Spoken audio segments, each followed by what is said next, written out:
Okay, it's good.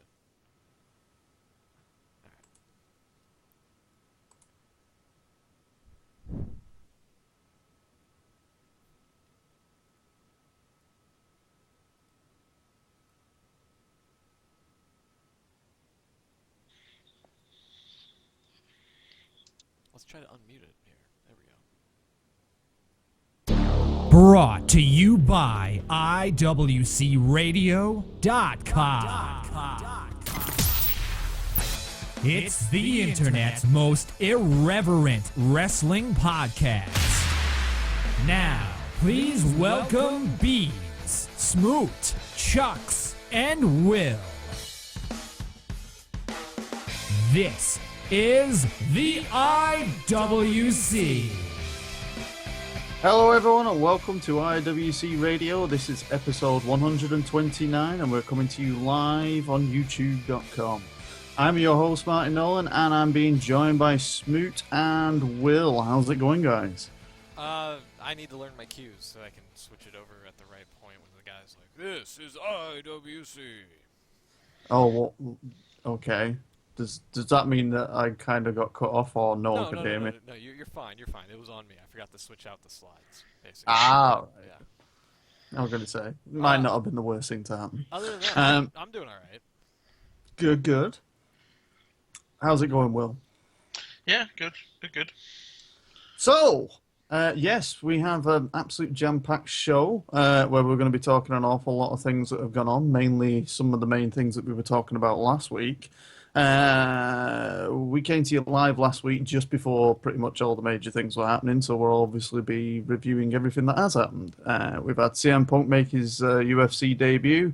We had the Backlash pay-per-view, which was the SmackDown pay-per-view last Sunday. We've had Raw, we've had SmackDown, and we got some news that might be just coming in as well.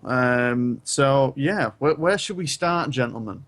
Oh, sorry, that's my tablet. Let's start out with CM Punk's debut in UFC last week. And how you guys were right. It's a shame I didn't do a prediction game on this one. Yeah.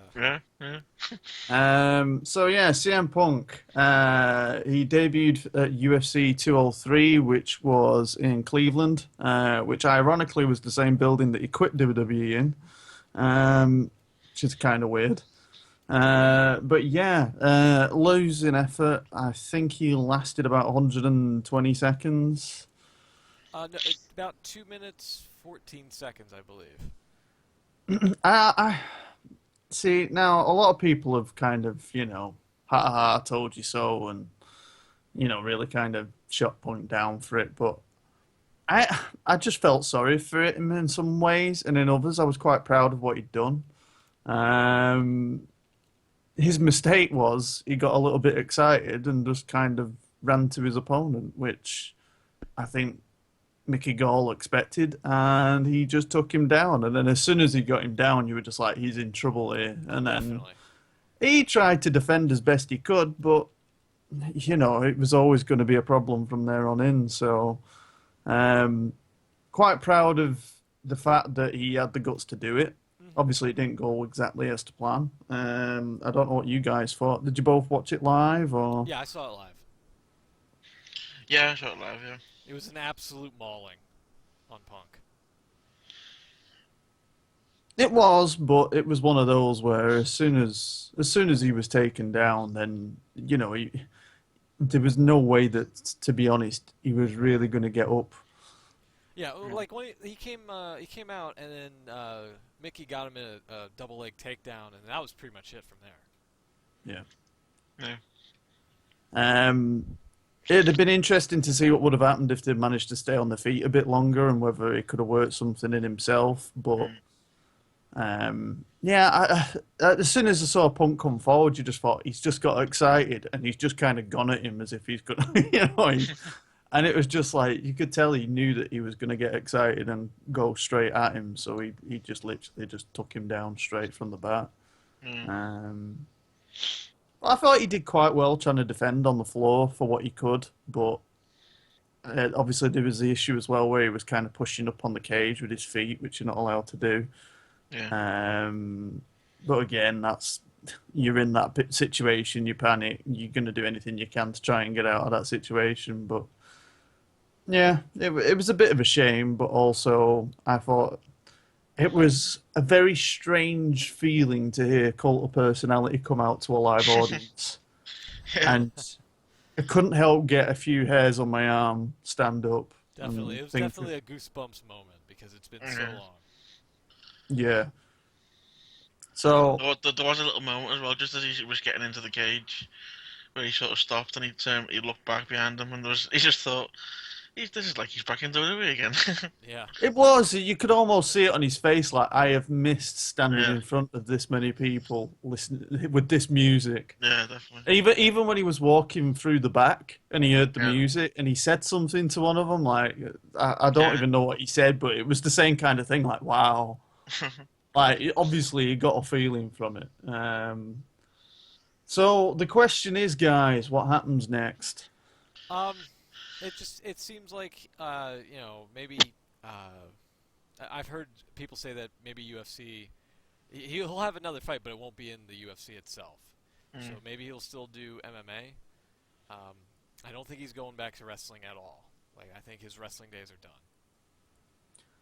I can still see something with wrestling in the future, but I think an awful lot of things have to happen before then. The thing is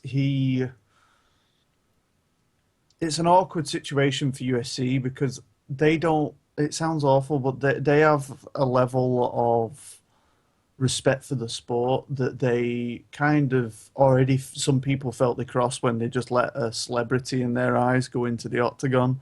So, like UFC is supposed to be the pinnacle of mixed martial arts, and to let someone come in on a debut when you know that they're not like some up and coming talent that's got something. There's not a spark with CM Punk in like talent wise. There is personality because of who he is, but so I think Dana White made the comment to John Pollock pretty much straight after the fight, saying that I don't think UFC is the place he should have another fight in, and that's purely coming from a standpoint of where he is at the moment. But the question is with the buy rate of the pay-per-view, now this is something I've not checked. I don't know if you guys know how well it did on pay-per-view for buys. But if that number is quite high, way higher than what they were expecting, that is because of CM Punk. And if that is the case, do they go with their business head and book a second fight because they know it'll make money at the expense of possibly damaging their sport in their eyes? No. I'm not saying that's exactly what it does, but I think it'll be business as usual with UFC. I don't think they're gonna feature Punk for a while, if he even has a second fight at all in UFC.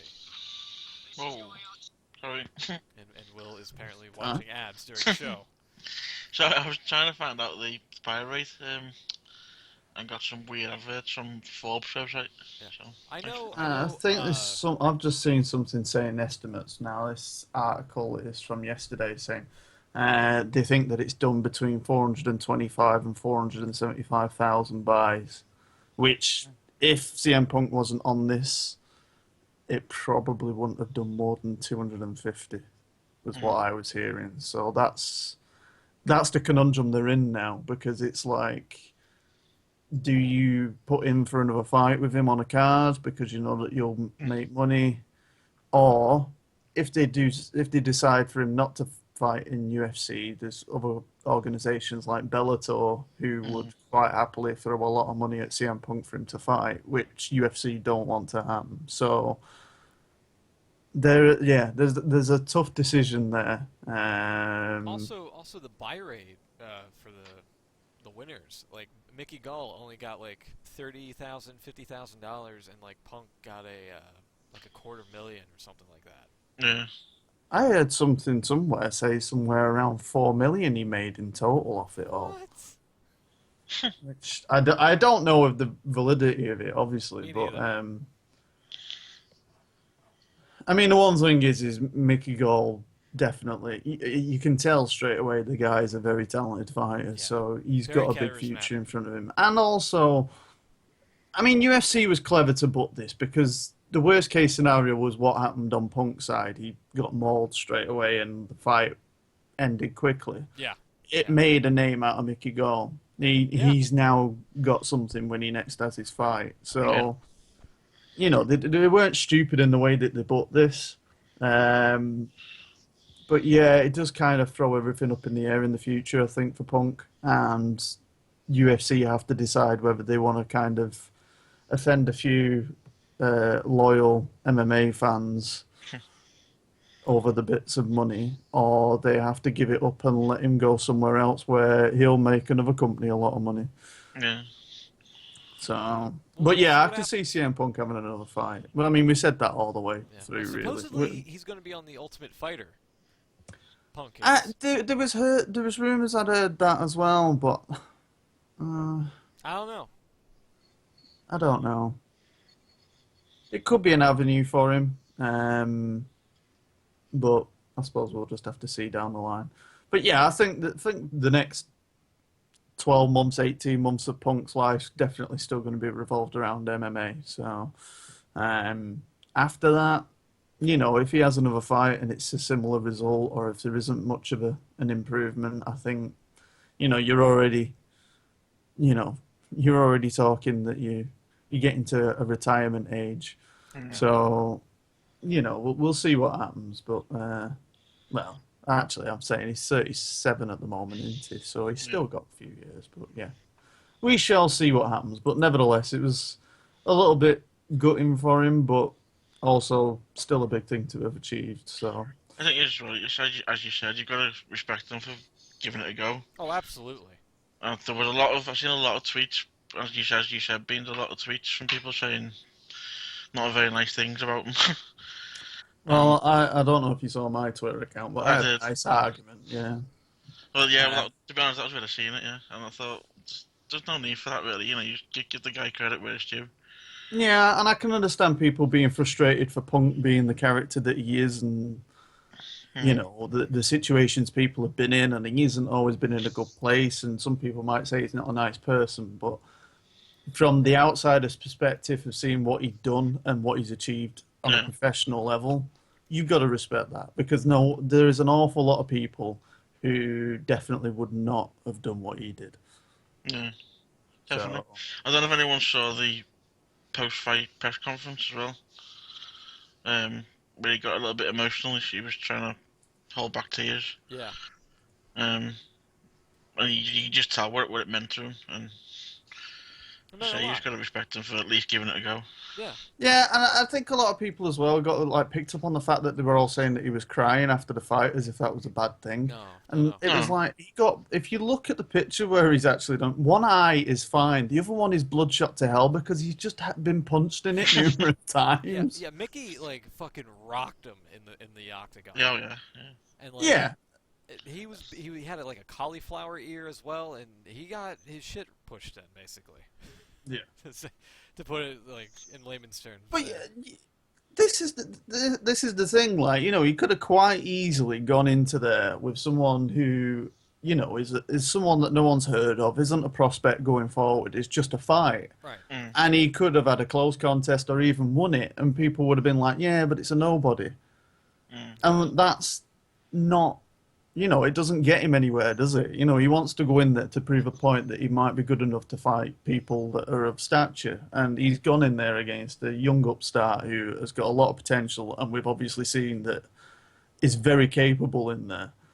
And he came out on the short end of it, but like you said, you can't help but just respect it for, you know. And at the very least, it seemed like a Dave Bautista type of move where he did MMA just for the sake of saying that he could do it. So that's, and now he can hang his hat on that. So yeah, and it's like you said afterwards, he made the comment. You know, it's the best he's felt. He's happy in it. It doesn't matter. You know, he's no one's he's not going to be, you know, competing in MMA for the next 5-6 years and holding championships. You know, it's just he wants to, like you say, he wants to say that he can do this. He respects it. He's been involved in it, and he's been credible in it. So, more power to him. I hope it all goes well. Yeah. So, that was Saturday night. Sunday night was SmackDown Live's first brand-specific pay-per-view, WWE Backlash.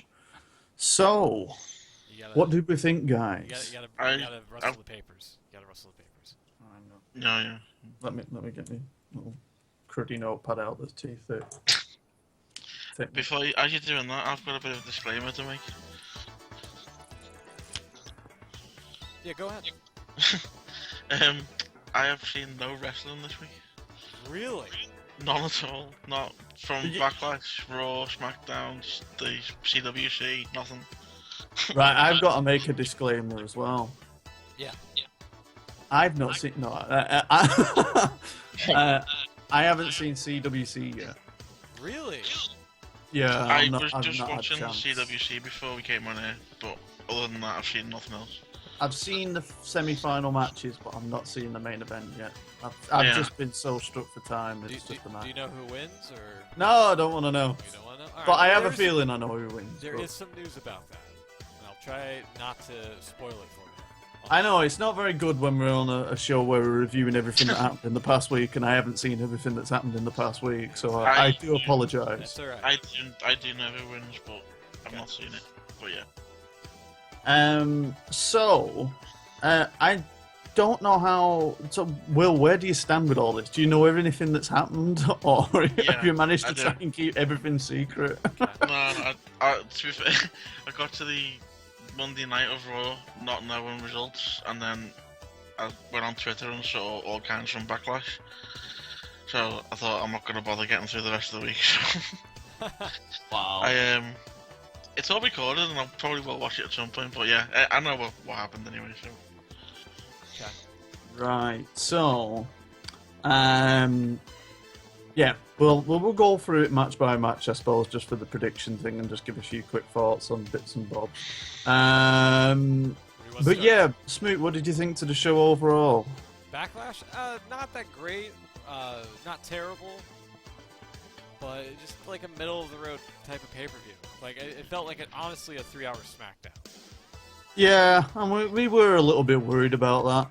But I have to say, like, my mate came round and we watched it, and it was like, I just really don't really care. And I said, like, I feel quite bad because this is like a pay-per-view, but I kind of feel like it isn't because, like we were saying, it just feels like SmackDown.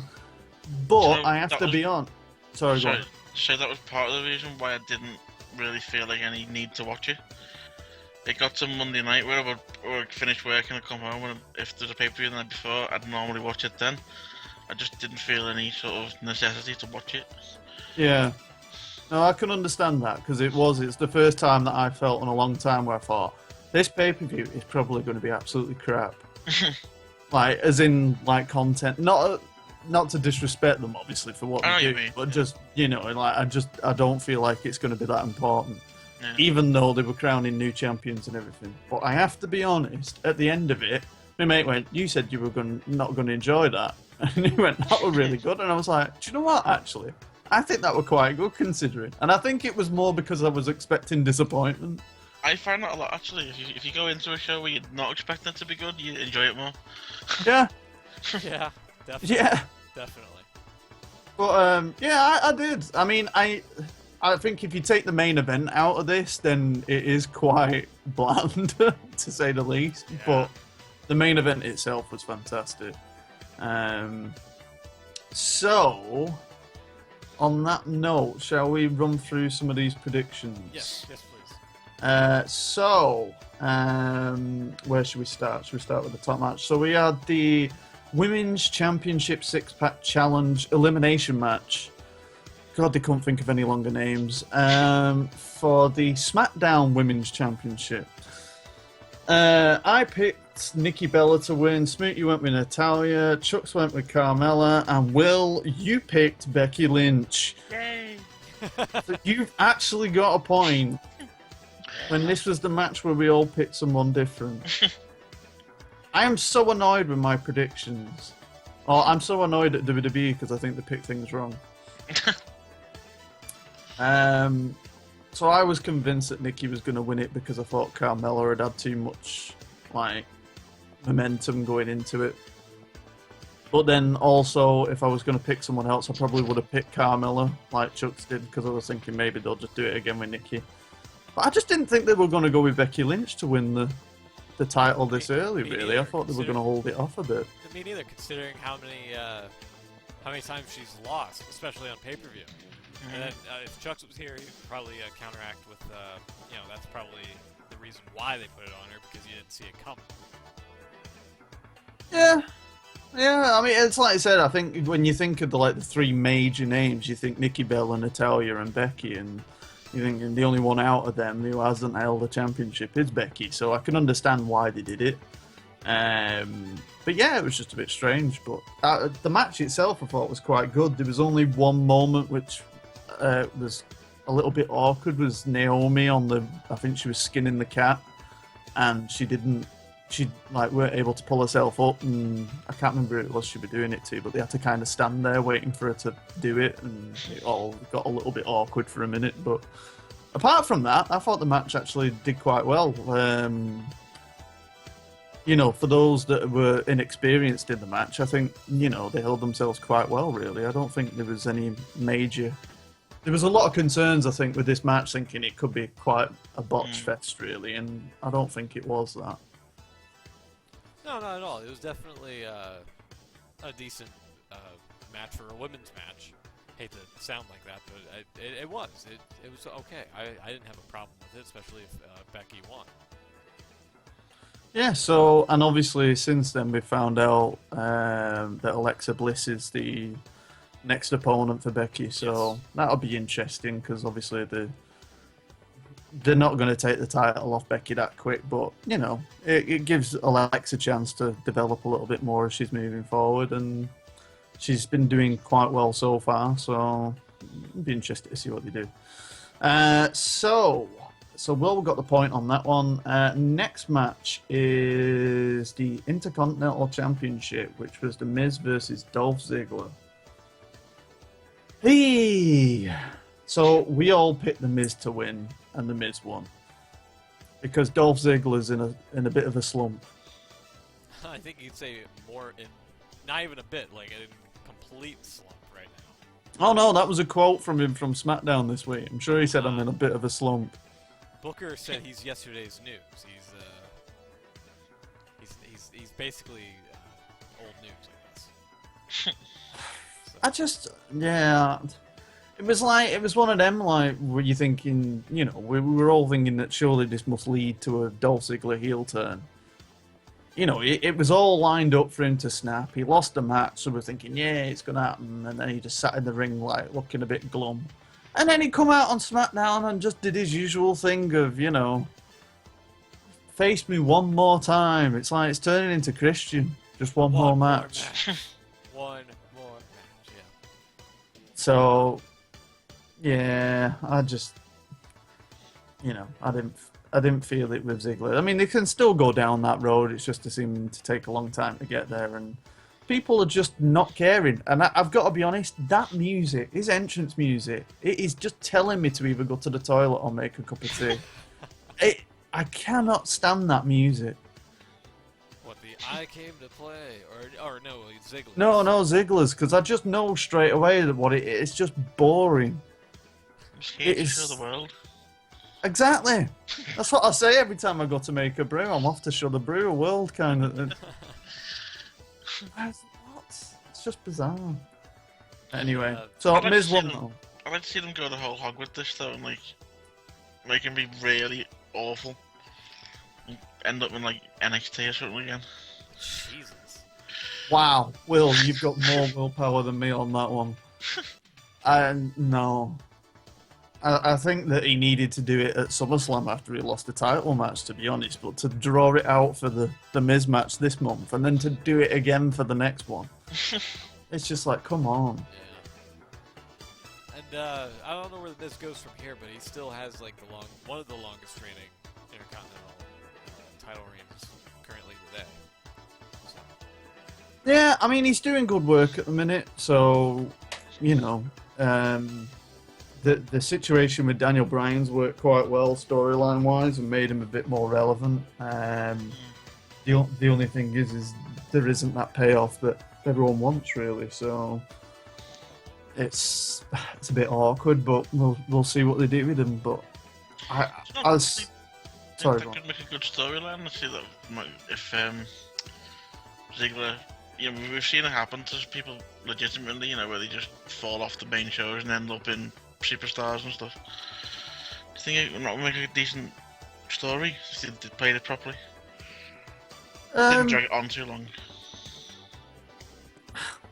I just don't know how you could do it,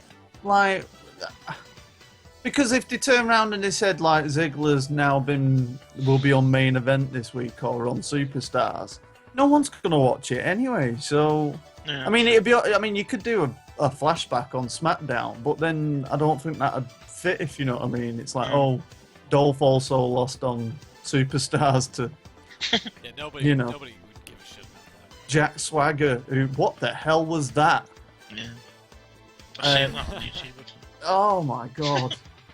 We'll get to that. Yeah. Next match was the Usos versus the Hype Bros for the tag tournament placement for American Alpha. Right, this is going to hurt me to say this. Mojo Rawley did okay. Oh! Really? Whoa! Now, as much as his character annoys me and him jumping around like a lunatic and seeing things jiggle, yeah, actually, for what it was, there wasn't any serious things wrong with this. And also on the SmackDown, when they did the follow-up match as well, they were solid matches, so I can't knock him for that. But I'm trying to remember, there was one bit, though, that did annoy me, and I can't remember it that much. I've been overshadowed by so much positivity, it's amazing. I think it was something... I think he was waiting for the tag off Zack Ryder, and he was supposed to be crawling to the corner whilst one of the Usos was doing the same. Uh-huh. And I'm sure Mojo actually said, quite verbally, stay down. To Zack while he was crawling over to come and do the hot tag, and I'm sure he'd said it to him but I think he just said it louder than he meant to. Yeah, probably. And it was just that weren't good. But yeah, the Usos got the win and advanced into the tag tournament series. They did, and that's our next match for the first ever SmackDown Tag Team Champions, or this iteration of them anyway. It was the Usos versus Heath Slater and Rhino. And Heath Slater and Rhino picked up the win. Yeah. So Crazy. Smoot and Chucks picked for Slater and Rhino to win, whereas Will, me and you picked the Usos. So, yeah, we don't get points. Oh well. Yeah, it's alright. You already beat me because you picked Becky Lynch. Yeah. So I'm glad Slater and Rhino won, just for the fact that the Slater vignettes paid off and weren't like a complete waste of everybody's time. And this is the first actual tag team championship Rhino's held in America. So for that alone, I'm pretty cool with that. I'm quite happy at the fact that they're actually treating Heath Slater seriously in this, because even though his character's still silly, when he actually was in the match, it was a proper match. It weren't just, there weren't comedy in this. It was actually a proper tag match. So I thought that they were going to go the other way, where they just fell short, and then they were going to carry on with him trying to win a contract further down the line. But in some ways, I'm happy as well, because they've kind of done it and got rid of it now, so it's not going to... Because normally, every storyline that seems to be okay, they draw out to the point where you wish they'd just end it. So I'm just quite surprised that they made them the first tag champs. Yeah. But hey ho, it happened. Also, as well, sorry, I just mean to point out, the Usos as well, they've changed their attire. Yeah, they On don't do Backlash, the chant. there was, Backlash, they was wearing black pants, and one of them was wearing a black vest, and on SmackDown, they were wearing all white, and they've got rid of the face paint. Yeah. Which I think looked quite good, actually. Oh, I agree. Much needed. Also, as well, I don't know if you noticed, but there was someone in the crowd that had a sign that said, "I've spent $15,000 to come see Eva Marie." 15,000? That was one of the signs. And then it had a sad face drawn underneath it. My goodness. And then I think the person next to him had a sign that said, "I've drove 10,000 miles, or I've travelled 10,000 miles to see Becky Lynch." Hey. So at least one of them was happy. Yeah. There's also a crowd sign called Bray Wyatt, Eater of Pinfalls. I like it. So, and that leads us into our next match, which didn't happen, unfortunately, because Orton was not cleared to compete for whatever reason. Yeah, this is quite crazy, actually, because apparently he's suffering from a concussion. Yeah, from the Lesnar. So, so apparently he's got a concussion from a match that he had with Brock Lesnar at SummerSlam. So they quite openly booked this match whilst he had a concussion, hoping that he'd be cleared in time, and he wasn't. And instead we got Kane versus Wyatt in a no-holds-barred nonsense match. Where, And my mate's response, actually, was the best. As soon as the pyro went off for Kane, he was just like, "Oh crap, couldn't you have just kept the 10 count?" So. Well, then again, I mean, technically, well, regardless, we're not going to get a point here, but technically, Bray Wyatt did win the match of the 10 count. So. But yeah.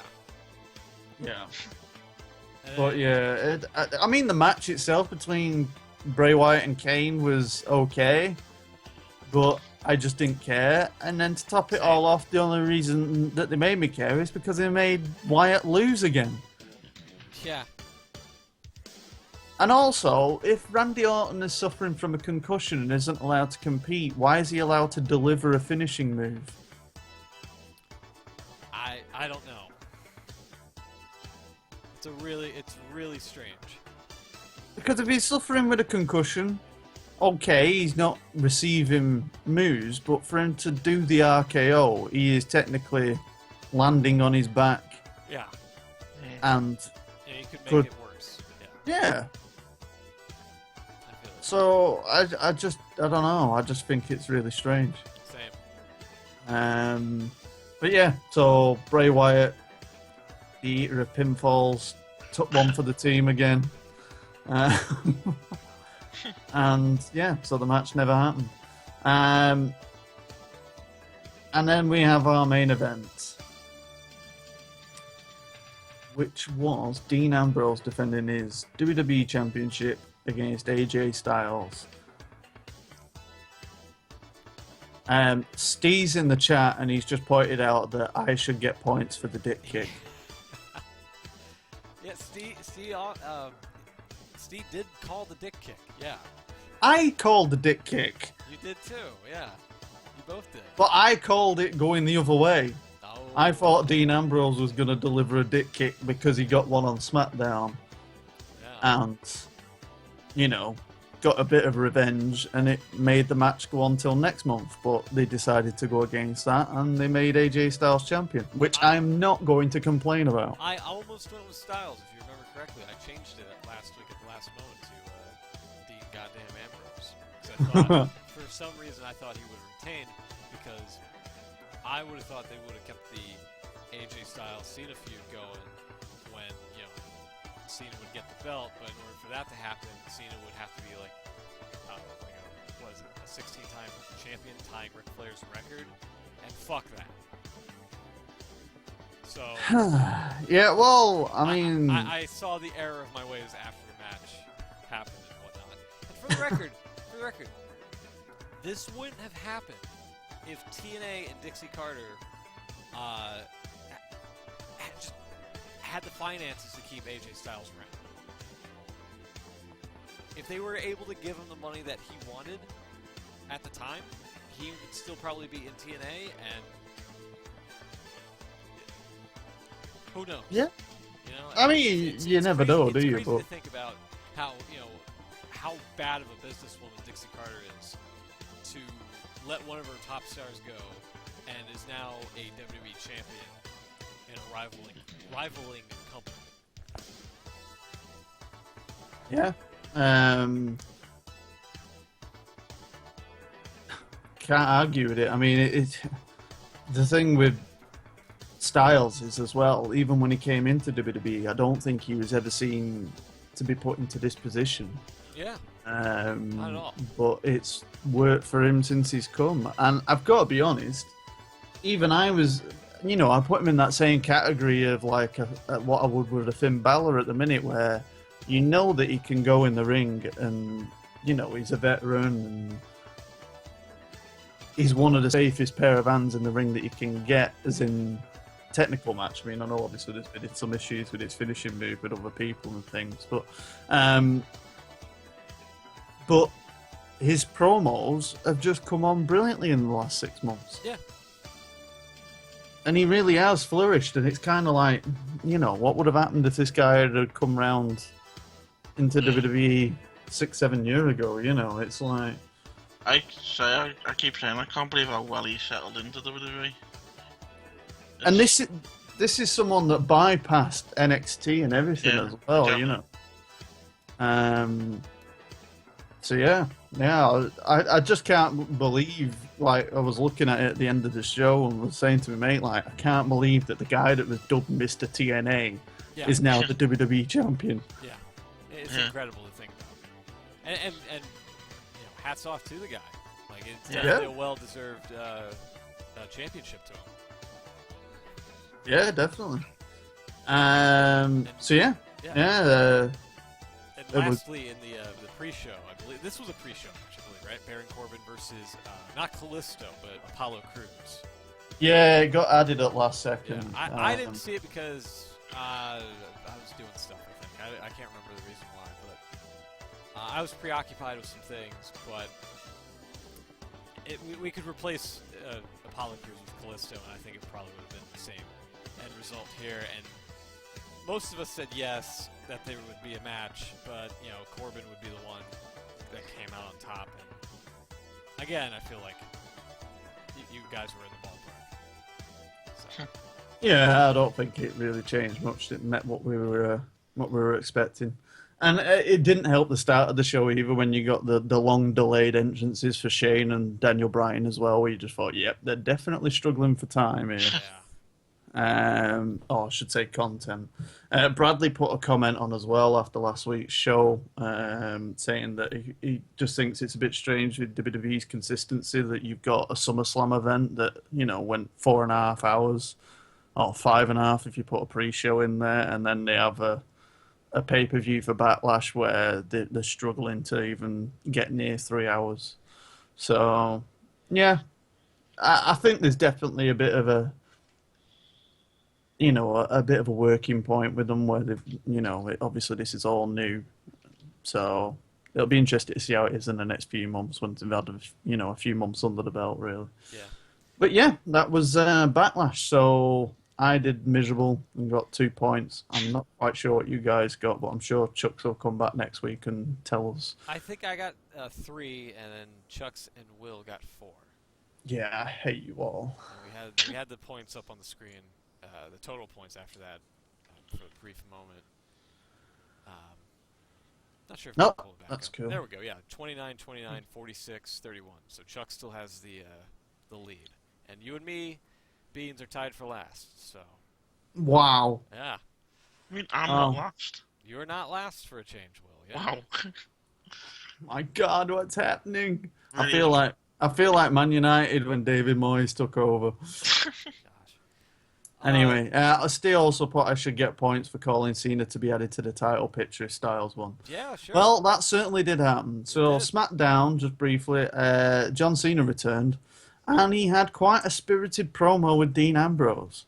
Yeah. Which was quite refreshing to see.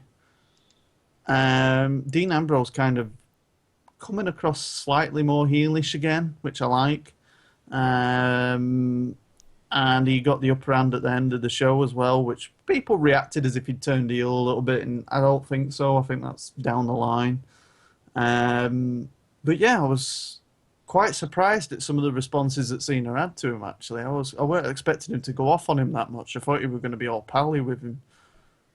But he just kind of like, yeah, you're a loser. Move over. You haven't got any balls. I said this on Twitter about how more promos need to base their insults off of the results of the Stone Cold podcast, because Cena was saying that, maybe Dean Ambrose isn't the guy. Maybe he doesn't have the chip on the shoulder and all this other stuff. And then I was thinking, like, maybe Ambrose should just say that to Cena, well, maybe on the Stone Cold podcast, maybe you should snug that STF up a bit.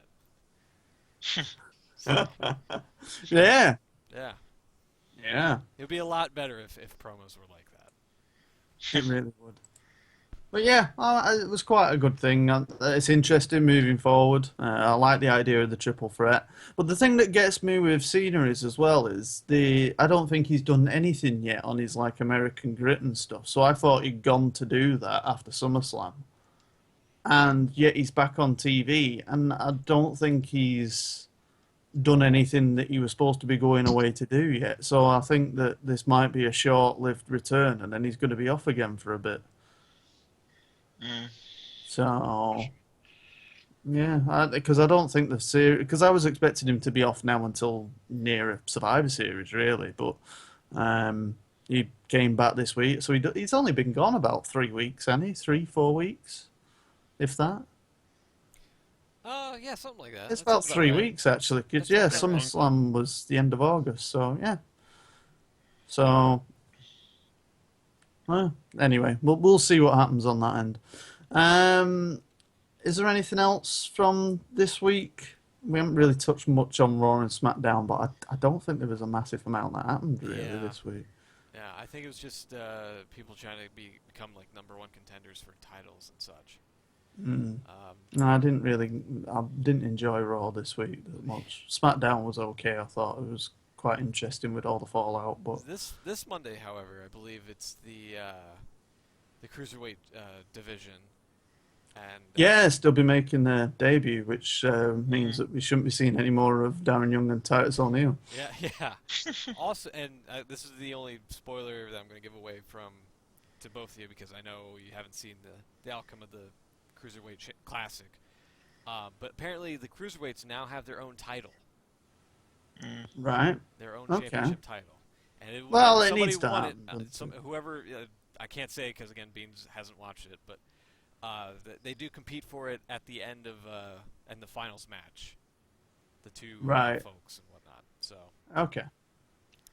Cool. So yeah, I'm going to be watching that now. So yeah, that should be interesting to see what happens on Raw. And then the other bit of news this week is pretty much breaking news that come out not long before we started the show. You might have to jog my memory. I know you mentioned New York. Good time.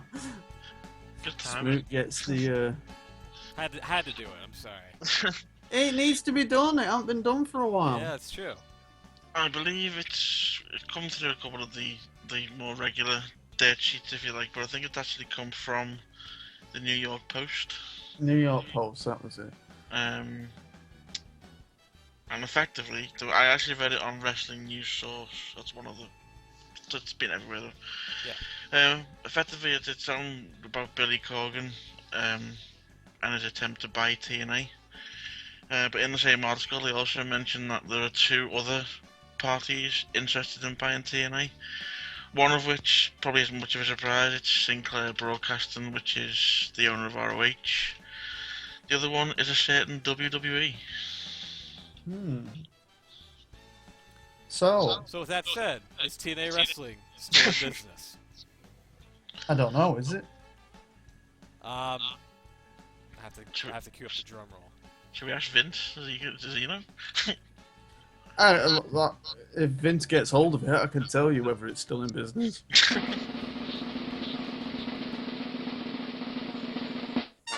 Surprisingly, yes. How weird would it be if WWE bought TNA? I don't think it'd be that weird, to be honest. I mean, when they got canceled off of Spike like a couple of years ago, people suggested that, hey, maybe WWE should buy him out and put him on the WWE Network. Can you imagine if you just log on to the network one day next week and all of a sudden, like, there's an archive of TNA stuff? Yeah. Well, I mean, if you look at who they've got now on the WWE roster, there's a lot of old footage of certain WWE champions. That could be useful.